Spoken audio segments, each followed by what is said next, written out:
As a former head of the Department of Cardiology at the All India Institute of Medical Sciences, where we had to look after many persons with heart disease, we know that all matters of the heart all affairs of the heart are expensive, and not merely in a poetic sense, because they extract a price in terms of death, disease, disability, and also very high expenses in terms of costly care and treatments. But now there's been a question raised as to whether heart attacks are indeed very much on the rise in India, and we are seeing newspaper reports and television reports very frequently of celebrities dying of heart attacks, quite often after they've been to the gym or in the gym, and these are people who should have been considered otherwise very healthy, and most of them had not really reported any major issue related to their heart health. And therefore, when we suddenly find these kind of reports cascading into the news channels and to the newspaper reports, there is alarm that people are indeed now much more prone to heart attacks. So I've been asked to speak on, is there an epidemic of heart attacks in this country? Well, just to clarify, the epidemic actually has been ongoing. It's been going on for quite some time, even since 1990 or even slightly earlier, but particularly since 1990 to 2020, we have seen a huge increase in the number of heart attacks in people of Indian origin, and particularly in India. So this is a public health emergency in slow motion, but nevertheless, it's a public health emergency. And this is not something that is totally new for people of Indian origin, because around 1959, for the first time, in what was then Malaya, but it was actually Singapore part of Malaya, they had reported that Indians had far greater excess mortality rates, almost six-fold higher, of heart attacks compared to the Chinese, and they were mostly in younger or middle-aged population. And then subsequently, we have seen reports cascading around the world, across the world, from different countries, the United Kingdom, the United States, Canada, Fiji, Malaysia, and also Mauritius and elsewhere too, where Indian migrants, whatever the time or climb of migration, from first generation to the third generation migrants, were all having excess risk of heart attacks and early heart attacks. So the question became fairly clear as to the excess risk, but the next question was, is it genetic or is it because of other reasons?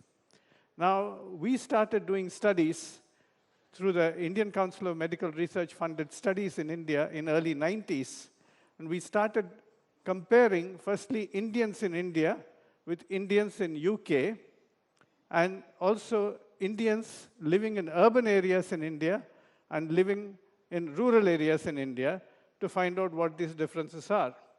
We also participated in major international studies like InterHeart, which looked at about 52 populations across 32 countries, and also looked at whether common risk factors explain the risk across populations, or are there specific risk factors particularly to certain ethnic groups.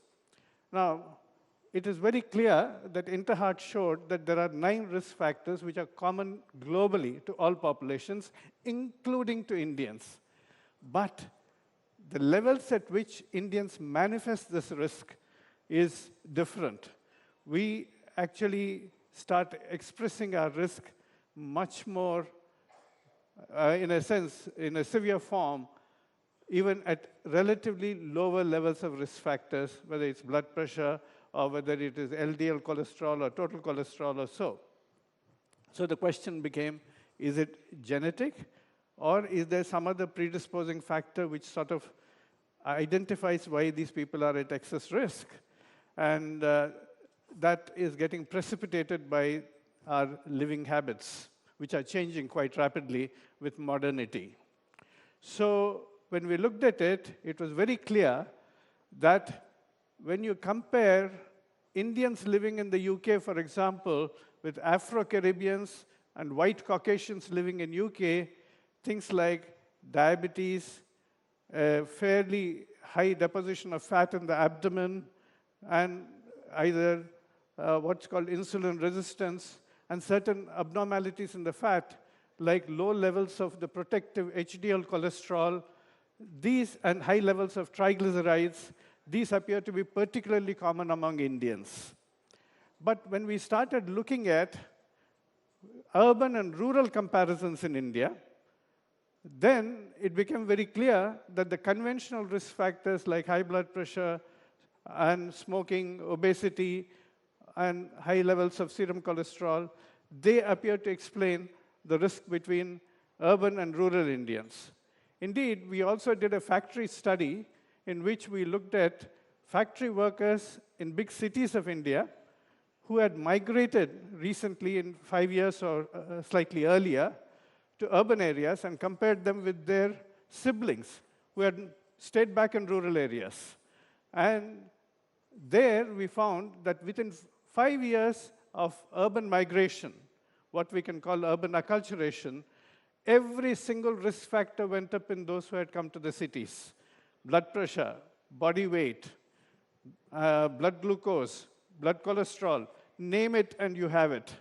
So it is very clear that instead of blaming the genes we share, we perhaps should be looking at the genes we wear. Are we still fitting into last year's genes or not?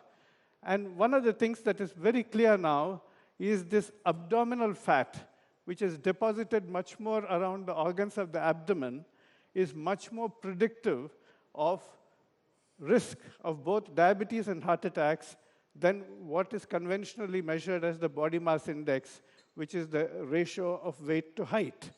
Because it's been found that people of Indian origin generally manifest risk at what is considered to be normal body mass index, fairly high risk. That is because body mass index only measures height and weight, doesn't explain whether the weight is because of bones, whether because of fat, or because of body fluids. What exactly is it? It doesn't explain very clearly. And muscle, mostly. So, on the other hand, now it is increasingly believed that a simple measure like what we can call waist to height ratio, just measure the waist circumference and the height, and if it is more than 50%, then you are at a high risk of diabetes, heart attacks, and this is a tailor-made measure for us, which we can easily have measured without difficulty. But then the question, of course, is, why is it that persons who appear to be fairly healthy are suddenly having heart attacks? Firstly, let me explain the difference between heart attack and angina. When blood vessels are diseased because of fat deposition, and there are blockages of 70% or more, that affects the flow of the blood. Particularly when you exercise and your body demands more blood and more oxygen, then the blockage actually prevents that extra blood from reaching the heart or reaching the muscles, and the heart actually has to strain much more. That is angina, which you get on effort. That's because of blockages of 70% or more. But heart attacks have a different pathology. You can get a heart attack with even a 30% block, with a soft plaque. So if there is a soft plaque, which normally does not cause any problem, even on exercise, but if there is a condition which actually makes the plaque rupture, then the exposed surface of the fibrous fatty core of that plaque then gets exposed to the blood flowing in the blood vessel, and that triggers a huge clot that blocks the blood flow and causes a heart attack. And now, therefore, we have to understand what destabilizes the plaque.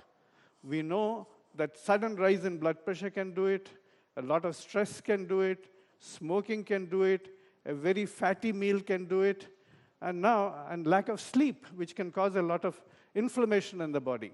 Now, inflammation is the key word, whether it is diabetes, or whether it is bad lipids, whether it's lack of sleep, whether it's stress, all of them ultimately cause inflammation in the body, and they break down the plaque, even if it may be small, but if it's a soft plaque and if it gets broken, then, so no wonder somebody seems to be very healthy, used to exercise, but has had a relatively sleepless night, goes and does vigorous exercise, and suddenly the plaque ruptures because of the extra adrenaline and catecholamines that are flowing in. And it is also very clear, now moderation is the key.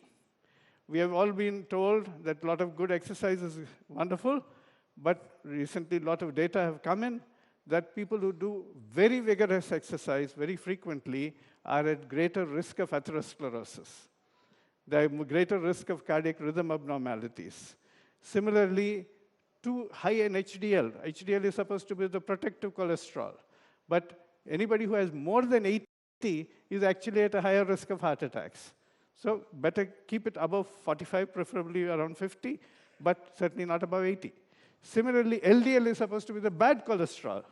But people with less than 70 milligrams of LDL cholesterol are now shown in studies to be at a higher risk of heart attacks. So we are now beginning to recognize moderation, and the middle path is probably the best, except for tobacco, no smoking, no tobacco product of any kind, anytime. Similarly, fruits and vegetables, of course, you can take plenty because they're protective. So these are important lessons that we are learning, that heart attacks occur because of reasons which are slightly different from that of angina. The overall risk factors like diabetes, blood pressure, high cholesterol, high triglycerides, low HDL, all these are common. But whereas angina occurs because of chronic buildup of these fatty plaques, which grow and start blocking the blood supply, heart attacks can happen suddenly when the plaque breaks down, if it is soft, and then triggers a huge clot. So the important thing is that we try and maintain some of these things under control in terms of risk factors. And now, why is it that COVID is also now supposedly causing higher amount of risk? We know that COVID triggers inflammation. As I said, inflammation is the key word. And COVID triggers inflammation throughout the body. COVID triggers blood clots in the veins as well as in the arteries. It can cause large clots supplying blood to the heart. It can also cause what are called microinfarcts in the small blood vessels of the heart. And they can also cause electrical abnormalities and lead to sudden cardiac arrest.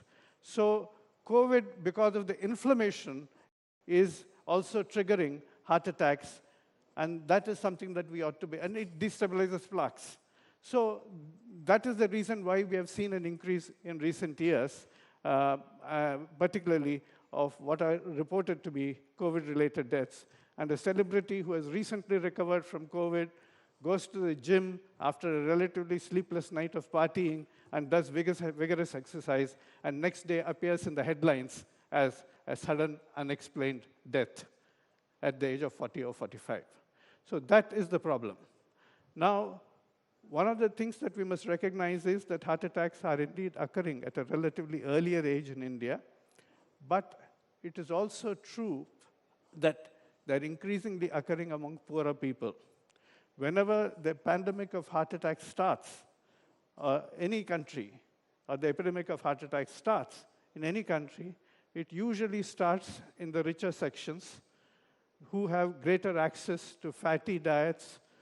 They have greater access to labor-saving devices like cars, and even tobacco started first in the fashionable smoking rooms of London, but now it is there in every street corner of almost every low and middle income country. So we recognize that over a period of time, those who are rich and educated start understanding why these are occurring and adopt healthier lifestyles. They give up tobacco, they undertake more exercise, and then they also try and take healthier diets, more fruit and vegetables. So whereas now tobacco, ultra-processed foods, all the sachets that you see of ultra-processed foods, they're there in every street corner, and healthy edible oils become less affordable to the poor people compared to unhealthy edible oils. So over a period of time, heart attacks become much more frequent among the poorer sections of the people. But it is absolutely important that we recognize that these transitions are happening and also create environments in which people can lead healthy lives. Now, even if you look at urban environment, pollution is a major challenge. Pollution, again, builds up atherosclerotic plaque in the blood vessels, it raises blood pressure, and it destabilizes plaque. Even a relatively small plaque can rupture again and cause an acute heart attack. Sudden cardiac deaths and sudden heart attacks have been known to people exposed to high levels of pollution. They also trigger arrhythmias. At the same time, our cities are becoming difficult for regular exercise. And for poor people, that's going to be a constraint. We don't have community spaces where people can easily exercise. In fact, previously, people used to be paid for doing physical activity. Now people have to pay for doing physical activity by paying for gym membership. So we need to build healthier cities with less pollution, with opportunity for more pleasurable and safe physical activity, have tobacco-free spaces, and particularly ensure that our children are growing up healthy, because childhood obesity is becoming a major problem in India.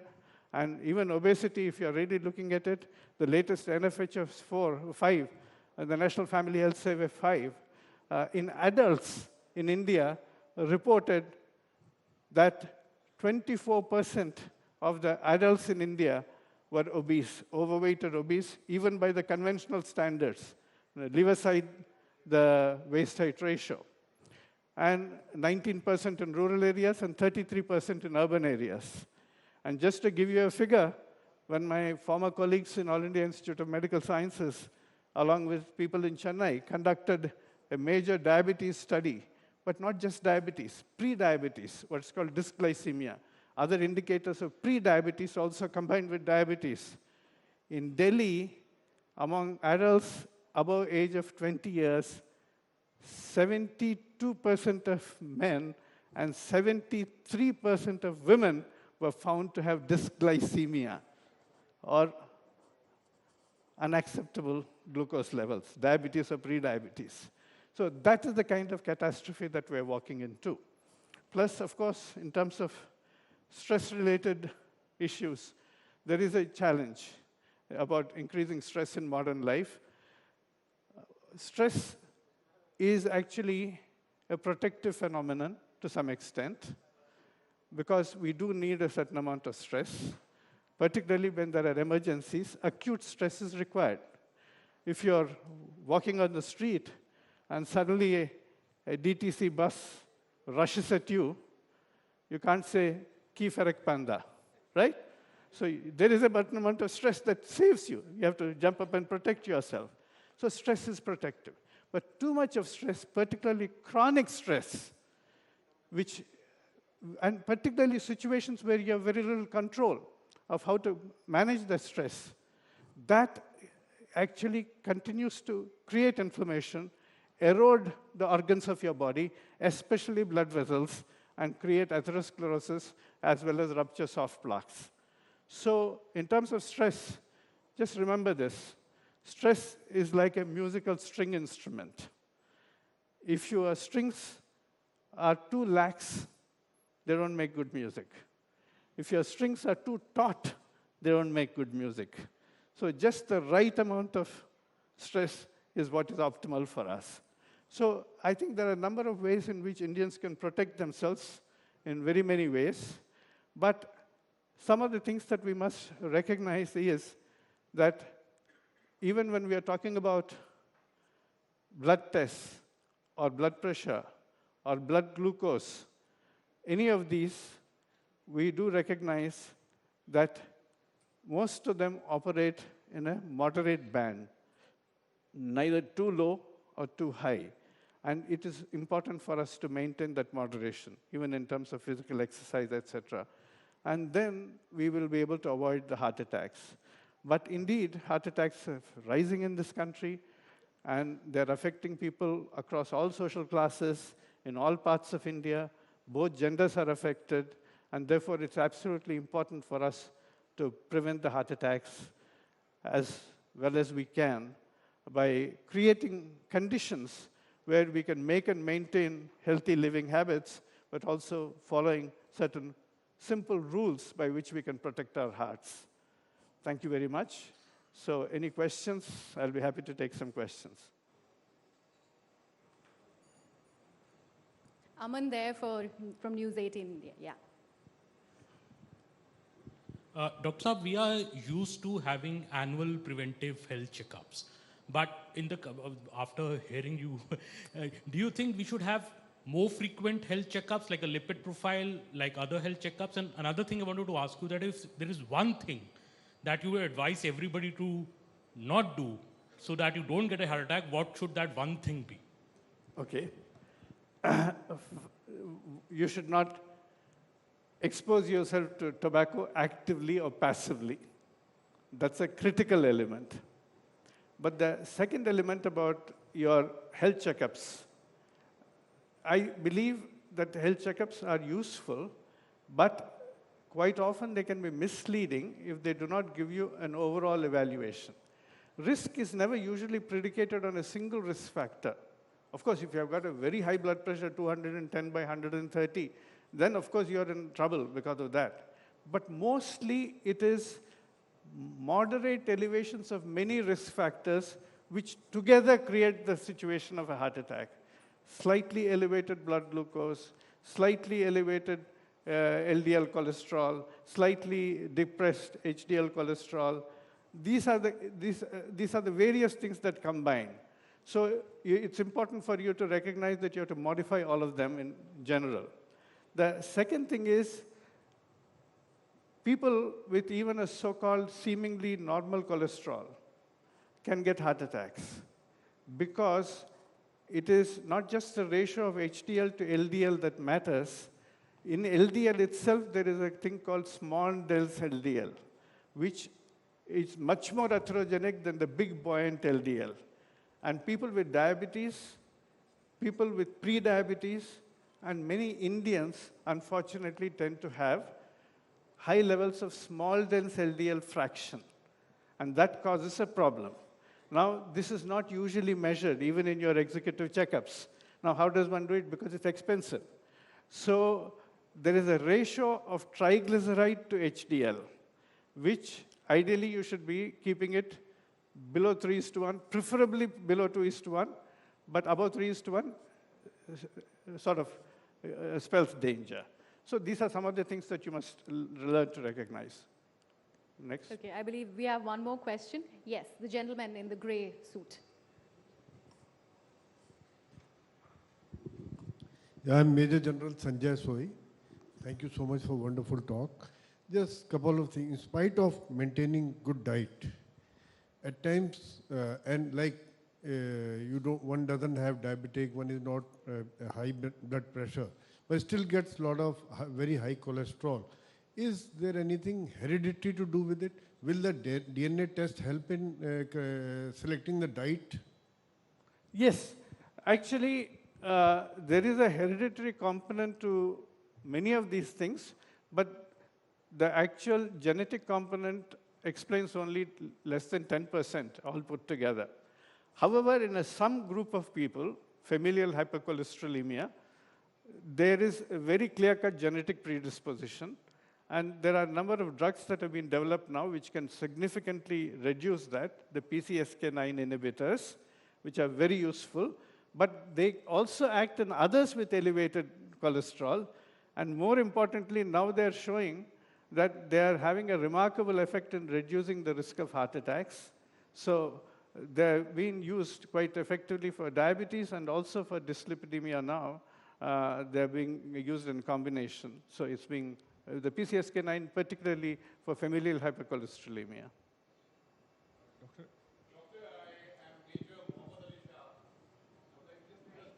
Just hang on. We'll just hand over the mic to you, sir. Yeah.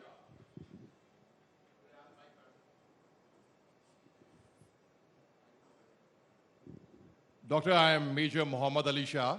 And just not a question, just a statement that, you mentioned about earlier we would get paid to keep fit. Now we pay to keep fit. Well, in the armed forces, they pay us to keep fit, sir. Wonderful. Thank you, sir. Well, I think we should motivate ourselves. But the message is that we must create conditions for pleasurable and safe physical activity in the community as well as in schools and, if possible, in work sites. That's important. We must not make it difficult for people to do physical activity. One more here. So please wait for the mic.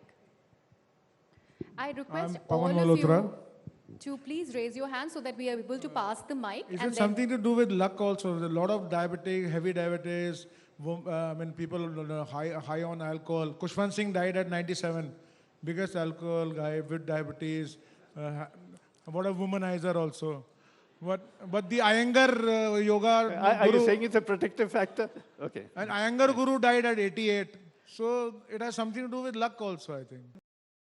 There will always be some exceptions. I go to schools to talk to school children, and they say that my grandfather smoked. Somebody gets up and says, my grandfather smoked, but he lived up to the age of 80. And this is the classical Winston Churchill example. Winston Churchill used to smoke like a chimney, but he'd lived up to 89 or whatever. So please think of traffic signals. You're not supposed to drive through a red light. If you rush through a red light, the likelihood of the probability of you getting an accident is much higher than if you stop at a red light. Of course, sometimes in Delhi, even if you stop at a red light, some car will come and bump you from behind. So some people who observe the rules also will get heart attacks, minority. Some people who do not observe the rules, early morning, hardly any traffic, you rush through a red light, you won't get an accident. Some people who do not observe rules because of combination of other factors do not get the heart attack. But they are also in a minority. For majority, the vast majority, the rules will apply. That if you have these risk behaviors and risk factors, you are likely to get much greater risk of heart attacks. But we do not know what protective factors Mr. Kushwant Singh had. Otherwise, maybe he was less stressed. Maybe he ate much healthier diet. We have no idea. So, socialization is also important. I mean, social networks, we don't know. Anyway, but do not think that you can live like the few who are exceptions, because you may then succumb to the problem like the majority who are not exceptions. All right, we have time for one last question. I know all of you would like to ask a lot of questions from Dr. Reddy, but one last question. We just wait for the mic, sir. The mic is reaching you. Yes, please go ahead. Yeah, Dr. Reddy, thank you so much for this wonderful talk. Here this side, sir. As a father to a 4-year-old daughter who thinks that the purpose of heart is to miss Papa when he's not around, so what should I do to ensure that when she grows up, she has a healthy heart? So basically, women are better protected against heart attacks than men, up to menopause or even some years after menopause. That's because of various hormones, female sex hormones, and their HDL cholesterol levels are generally higher than that of men. So however, that protection disappears in women who smoke, women who take contraceptive pills regularly, and women who are diabetic, women who are obese. So best thing for you to tell her is to eat a good diet and be physically active, and certainly not marry a smoker. All right, Doctor, I'd now like to take a liberty to ask a question of you. Doctor, if you allow me. Dr. Reddy. Yes, ma'am. Okay, since you mentioned about women having less heart attacks, we've just had a recent example of an actor who's very, very fit, Shushmita Sen, and the fact that there's a lot of misinformation on social media, especially to do with the vaccines. They say people who are now vaccinated are getting early heart attacks. How does one cull all of that misinformation? And then of course, when you have celebrity cases like a Shushmita, like a Siddharth Shukla, how does one deal with it? Well, as far as vaccines are concerned, currently there is a fair amount of work going on in the UK as well as in the US to see whether some of the vaccines they have used have been responsible for heart problems. Some of them have been responsible for myocarditis, that is inflammation of the heart muscle, not so much heart attacks as such. Even there, people who have had COVID have had a greater occurrence of myocarditis than people who have received vaccines, but definitely myocarditis is known. But it's also known that the AstraZeneca vaccine and those kind of vaccines, the virus vector vaccines, also in some cases, again a small minority of cases, have resulted in venous and arterial thrombosis, so they can form clots.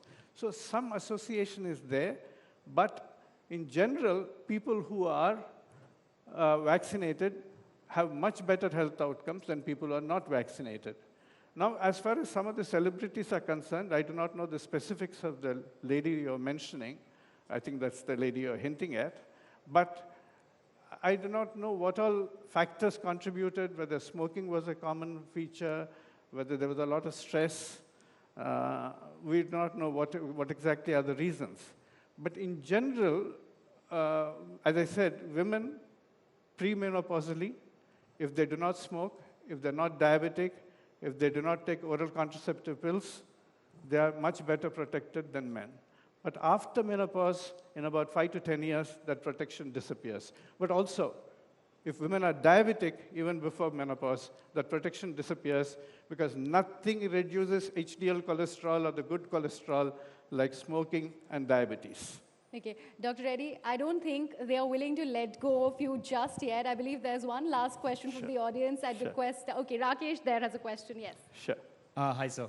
So there, so many people are asking, and I also have a doubt, like we have been taking vaccines, we have taken 3 vaccines. So is that also one of the reason to get heart attacks?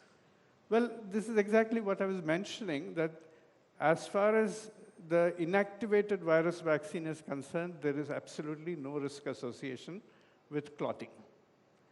Whereas the virus vector vaccines, whether it is the AstraZeneca or the Johnson & Johnson vaccine, have been shown in a small number of cases to be associated with increased risk of clotting. And they may be associated with heart attacks. But there's a huge study going on in the US as well as in UK, putting all the data together to analyze whether this risk is high or not. But in general, we know that people who have had COVID during the immediate hospitalization phase or even after discharge are much more prone to blood clotting. And that's why they are advised, people who have been in intensive care or in hospital, for at least 6 weeks, they're advised anticoagulation after discharge. So the question is, are vaccines 100% safe? Probably not. Are they worse than getting COVID? Certainly not. All right, thank you so much, Doctor. Ladies and gentlemen, a big round of applause for Dr. Reddy. Dr. Reddy, please request you to stay on the stage, and I'd like to also invite now News18.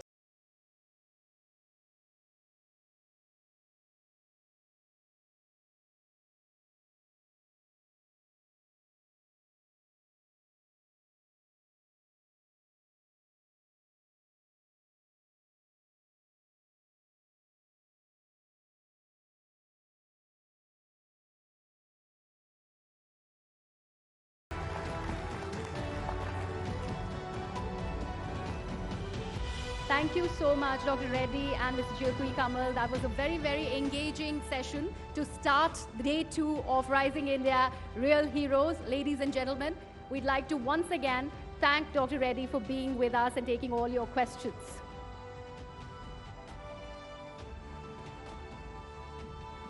So I hope that you enjoyed the session. Can we have more engagement like you were all engaged and ineptly listening to what Dr. Reddy was saying? Did you enjoy the session?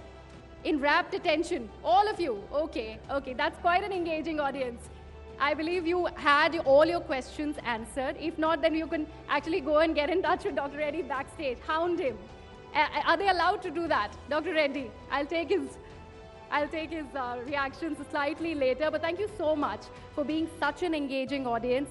And it would be really, really lovely if we have this kind of engagement flowing in through the day, because we're talking about real heroes like Dr. Srinath Reddy, who you've just heard from. That was such a super enriching session and something that really, really matters to each one of us.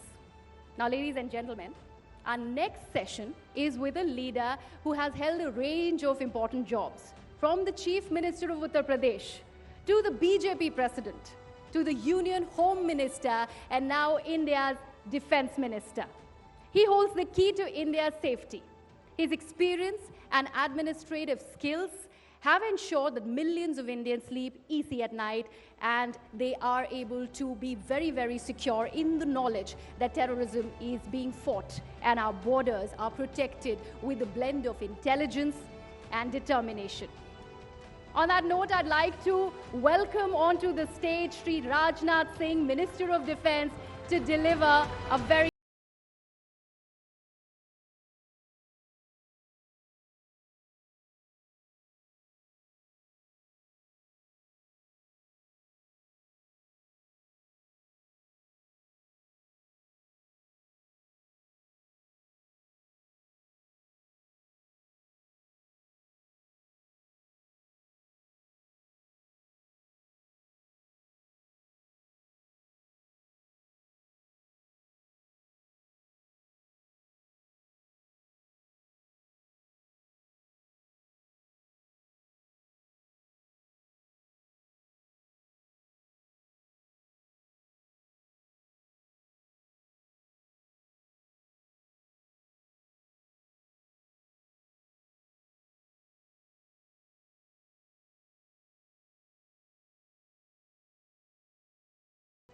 किसी की तलाश कर रहा था।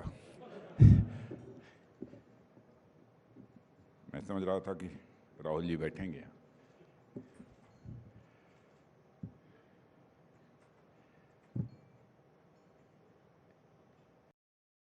Network 18 के editor in chief Shri Rahul ji Joshi और उनकी team के अन्य सभी सदस्य और यहाँ मौजूद मेरे सभी सम्मानित देवियों एवं सज्जनों, सबसे पहले तो मैं टीवी 18 नेटवर्क के प्रति आभार व्यक्त करना चाहता हूँ कि उन्होंने राइजिंग इंडिया कॉन्क्लेव